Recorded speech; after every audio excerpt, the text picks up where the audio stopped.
Police की वर्दी को दागदार करने वाला वो दरिंदा रांची सुखदेव नगर थाने में तैनात था। वो एक एएसआई है जो 1 साल तक 12 साल की बच्ची के साथ हैवानियत करता रहा। इस संगीन इल्जाम के बाद उसके खिलाफ अब एफआईआर दर्ज हुई तो उसे गिरफ्तार कर लिया गया।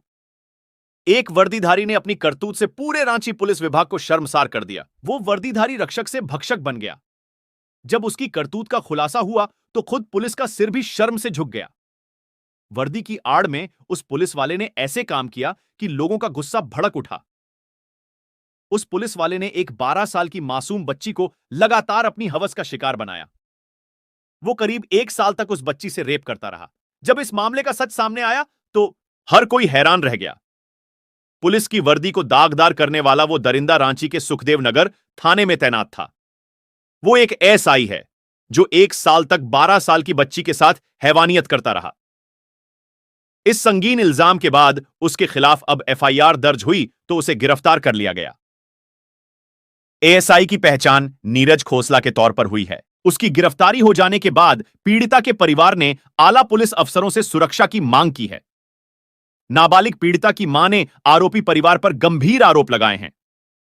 उन्होंने कहा कि आरोपी परिवार की ओर से उन्हें लगातार धमकियां मिल रही हैं। गुरुवार को उस वक्त सारी हदें तब पार हो गईं जब आरोपी की मां, पत्नी और उस सालों ने मिलकर उसके पीड़ित बच्ची के पिता के साथ मारपीट की और उन्हें केस वापस लेने के लिए धमकाया। एसएसपी चंदन सिन्हा ने आज तक इंडिया टुडे से कहा कि किसी को बख्शा नहीं जाएगा। पुलिस इस मामले की गहनता से जांच कर रही है और सबूतों के आधार पर कार्रवाई करेगी। उन्होंने कहा कि मामला दर्ज होने के तुरंत बाद आरोपी को गिरफ्तार कर लिया गया। इस बीच पीड़िता के समर्थन में जिला विधिक सेवा प्राधिकरण आगे आया है। वे पूरा सहयोग कर रहे हैं।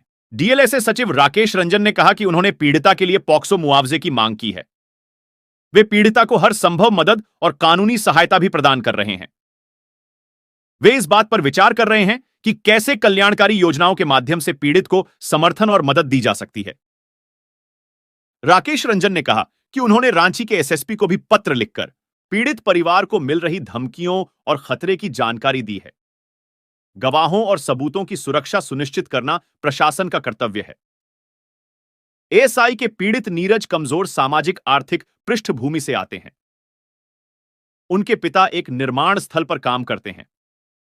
वे घबराए हुए और डरे हुए महसूस कर रहे हैं।